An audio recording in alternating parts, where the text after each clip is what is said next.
Madhya Pradesh Congress committee के महासचिव राकेश सिंह यादव ने प्रदेश के पूर्व गृह मंत्री नरोत्तम मिश्रा को चुनौती दी है।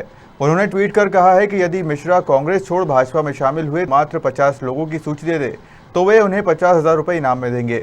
यादव ने यह पोस्ट नरोत्तम मिश्रा के 16,000 कांग्रेसियों के भाजपा में शामिल होने के ट्वीट के जवाब में की थी। अपनी इस पोस्ट के बाद यादव गुरुवार दिन भर चर्चा में बने रहे। ऐसे में खबर मध्य प्रदेश के न्यूज एडिटर मनीष लाखन ने राकेश सिंह से उनके इस ट्वीट को लेकर कांग्रेसियों के दल बदलने तक के मुद्दों पर विस्तृत चर्चा की। देखिए खबर मध्य प्रदेश की खास पेशकश 1 to 1 में और क्या क्या बोले राकेश सिंह यादव।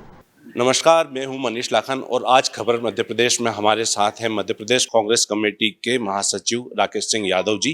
राकेश सिंह यादव प्रदेश भर में इसलिए सुर्खियों में हैं क्योंकि उन्होंने प्रदेश के पूर्व गृह मंत्री नरोत्तम मिश्रा पर 50,000 रुपए का इनाम देने की घोषणा की है। उन्होंने कहा है यदि नरोत्तम मिश्रा ये साबित कर दें कि 50 कार्यकर्ता भी कांग्रेस छोड़ के भाजपा में गए हैं तो वे उन्हें 50,000 रुपए देंगे। आइए उनसे जानते हैं कि उन्होंने आखिर इस तरीके का दावा क्यों किया है और इसके अलावा कुछ ऐसे सवाल भी उनसे जानेंगे जो लोकसभा चुनाव के संदर्भ में आज इंदौर की जनता के मन में है। आइए उनसे चर्चा करते हैं। राकेश जी, आपने कहा है कि नरोत्तम मिश्रा अगर 16,000 की जगह मात्र 50 कार्यकर्ता या 50 नेता के नाम भी ऐसे बता दें जो कांग्रेस छोड़ भाजपा में गए हैं तो आप नरोत्तम मिश्रा को 50,000 रुपए का इनाम देंगे। आखिर आपने क्यों इस तरीके की घोषणा की? क्या आपको लगता है कि कार्यकर्ताओं की संख्या या नेताओं और कार्यकर्ताओं को मिलाकर इतनी संख्या नहीं है जो कांग्रेस छोड़ भाजपा में गए हैं? देखिए, नरोत्तम मिश्रा दतिया से 8,800 से चुनाव हारे हैं।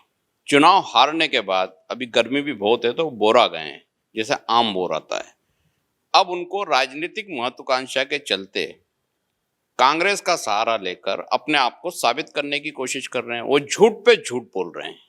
उन्होंने दावा किया कि 17,000 कांग्रेस के लोग बीजेपी में आ गए, इतने पदाधिकारी आ गए, इतने नेता आ गए, विधायक आ गए, फलाने आ गए, ये सब आ गए।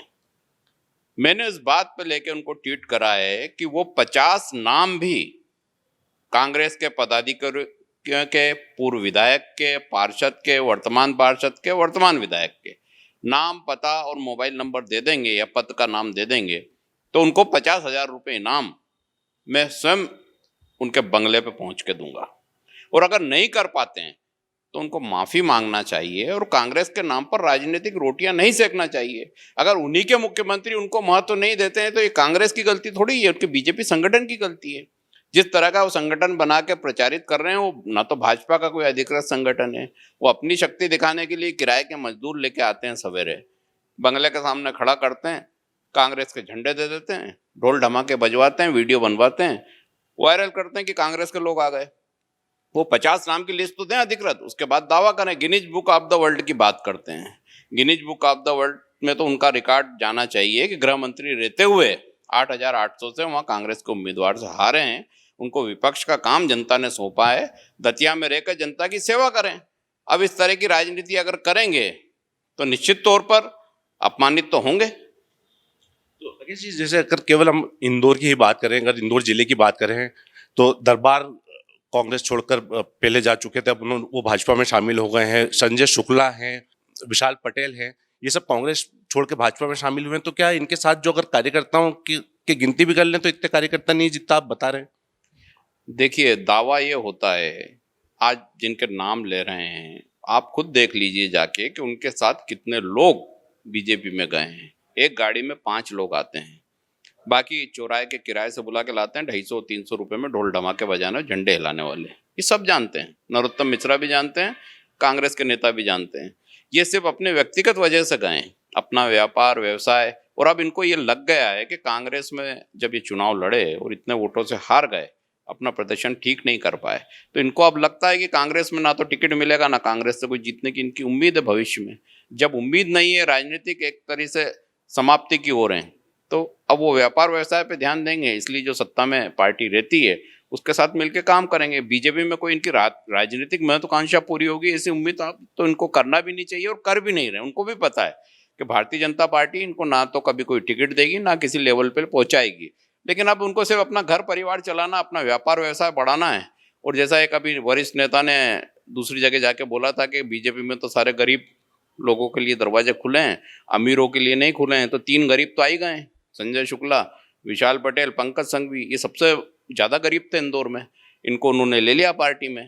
अब देखते हैं उन गरीबों का क्या उत्थान होता है।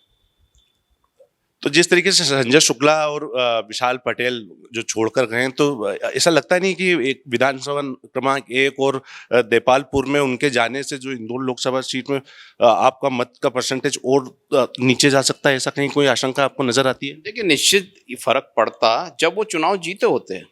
अगर चुनाव जीत जाते और जाते तो निश्चित फर्क पड़ता। अब जब जनता ने उनको पसंद नहीं करा उनके क्षेत्र में, कांग्रेस को तो पसंद करा इसलिए उनको इतने वोट दिए, जो वोट कम मिले वो जनता ने उनको व्यक्तिगत पसंद नहीं करा। दोनों वोट मिलते हैं, एक पार्टी के कमिटेड वोट मिलते हैं। आप पुराना इतिहास देखेंगे चुनाव का, 8-10 चुनाव का देखेंगे तो जो कमिटेड वोट है वो नहीं हिलता है, वो तो मिला, लेकिन जो कैंडिडेट का वोट होता है उसकी छवि के कारण कई बार नहीं मिलता है। तो ये उनकी छवि का नुकसान था, तो उससे कांग्रेस को तो कोई नुकसान नहीं हुआ। वो वोट परसेंटेज आज भी वहीं कायम है, उसकी स्टडी एनालिसिस कांग्रेस भी कर चुकी है।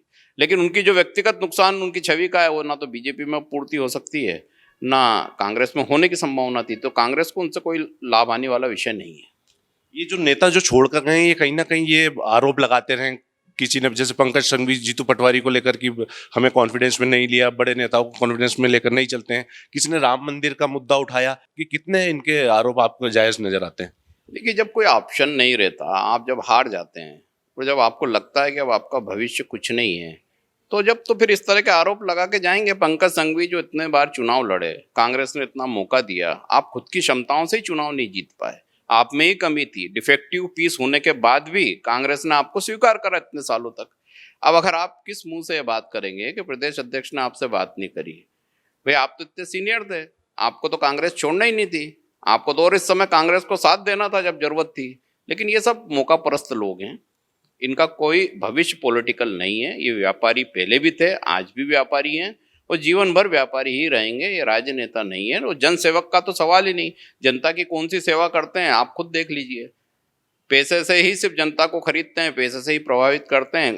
आपने इन लोगों को जमीन पर काम करते देखा हो तो एक आध फोटो मुझे बता दीजिए कि हाँ, ये किसी गरीब के हक की लड़ाई लड़ने जमीन पर उतरे हैं। ऐसी कमरों से और ऐसी कार से नीचे उतरते नहीं और फिर बात ईमानदारी की करते हैं। जी, एक आखिरी सवाल कि पिछली बार भाजपा 5.5 लाख मतों के अंतर से इंदौर लोकसभा सीट पर विजयी हुई थी। इस बार कैलाश जी और अन्य नेताओं का दावा है कि 8 लाख मतों से भाजपा इंदौर में विजयी होगी। तो कांग्रेस की क्या तैयारी है? आप किस तरीके से देखते हैं, कितना पाट पाएंगे अंतर, कितना चुनौती का सामना कर पाएंगे? देखिए, पिछली बार जब आप बोल रहे हैं 5 लाख से जीती थी, तो कौन थे उम्मीदवार, आप बताइए पिछली बार? पंकज संघवी। तो ये कौन थे? ये पुराने बीजेपी के पार्षद थे जो कांग्रेस में रह के बोलते थे कि हम कांग्रेस ही हैं, लेकिन ये झूठ बोलने वाले लोग थे। ये चुनाव लड़े कहाँ? बीजेपी के सामने नतमस्तक थे, अपना व्यापार व्यवसाय चला रहे थे, उन घोटालों से बच रहे थे, ईडी सीबीआई से बचना था, तो वो तो पहले ही लेट गए थे, इसलिए वो जीत 5 लाख की थी। अगर चुनाव ईमानदारी से लड़ते तो जीत हार का पता चलता। तो ऐसे बिके हुए लोग जो मौका परस्त होते हैं, उनसे कभी भी पार्टी का भला नहीं होता है। ये दुर्भाग्य कि उनको टिकट दिया गया और उसका खामियाजा कांग्रेस को भुगतना पड़ा। लेकिन देर आए दुरुस्त आए, आज वो नहीं है तो कांग्रेस से उनकी विदाई हो गई। ये बहुत अच्छा हुआ कांग्रेस के हित में, और वो इंदौर के हित में भी है। ये कांग्रेस अपने सिद्धांतों पे चुनाव लड़ती है। प्रत्याशी कोई भी हो, चाहे महिला हो, चाहे पुरुष हो, चाहे यूथ हो, चाहे सीनियर हो, हम हमारे जो सिद्धांत हैं, जो बातें तय हैं, जो डिमांड है, चाहे जातिगत जनगणना की डिमांड है, किसानों के न्याय की डिमांड है, एमएसपी की डिमांड है, बेरोजगारों के लिए जो डिमांड है, उसी पे चुनाव लड़ा जाएगा। और ये चुनाव लोकसभा का है, किसी व्यक्ति का चुनाव तो होता नहीं है। एक एजेंडे पे चुनाव लड़ा जाता है। उस एजेंडे को जो लोग समर्थन देंगे इस देश में, जो लोग चाहते हैं कि एक ऐसी सरकार ना रहे जो बंटवारे की सरकार है, जो धोखाधड़ी की सरकार है। इलेक्ट्रॉन बॉन्ड में आपने देखा किस तरीके से देश को चला गया। इस देश के प्रधानमंत्री के नेतृत्व में सारा कांड हुआ और वो चुपचाप आज भी देख रहे हैं। सुप्रीम कोर्ट ने सब कुछ जग जाहिर कराया, लेकिन उसकी कोई जांच कमेटी प्रधानमंत्री की तरफ से आज तक नहीं बनाई गई, क्योंकि वो खुद उसमें शामिल हैं, इसलिए वो कभी कोई जांच कमेटी नहीं बनाएंगे और भी नाम उजागर हो जाएंगे। सबसे बड़ा आश्चर्य का विषय आप देखिए कि इस पूरे इलेक्ट्रॉन बॉन्ड में जो सबसे बड़े घराने हैं देश के, अडानी अंबानी, उनने 1 रुपये का चंदा भी नहीं दिया। तो ये कैसे हो सकता है? इसका मतलब है कि फर्जी कंपनियां बनाई गई, जिसकी 100 करोड़ की इनकम नहीं थी, वो 1200 करोड़ का चंदा दे रहा है। उसके पीछे यही लोग हैं। तो देश को बेच दिया है, पूरी तरीके से बर्बाद कर दिया है। एयरपोर्ट की बात करते थे, इस देश में 2014 के पहले 74 एयरपोर्ट घरेलू थे, वो 24 एयरपोर्ट इंटरनेशनल थे। आज ये हालत है कि वो आधे से ज़्यादा उसमें से बेच दिए हैं और नए मात्र 6 इंटरनेशनल एयरपोर्ट जो बनाए हैं वो भी पूरे नहीं हुए हैं। तो ये ऐसी सरकार है कि जो असेट्स थे उनको बेच के और उनसे जो पैसा मिल रहा है उसमें से आधा खाने के बाद जो बच रहा है उसमें बचे हुए एयरपोर्ट बना रही है और बोल रही है कि हम तरक्की कर रहे हैं। तो ये तो देश को गर्त में ले जा रहे हैं और निश्चित तौर पर एक बड़ा संघर्ष है। हो सकता है इस चुनाव में कांग्रेस आए, आगे वाले चुनाव में आए, लेकिन देश को इन लोगों से आज़ाद कराना बहुत जरूरी है। खबर मध्य प्रदेश से बात करने के लिए बहुत बहुत धन्यवाद। जी धन्यवाद, नमस्कार।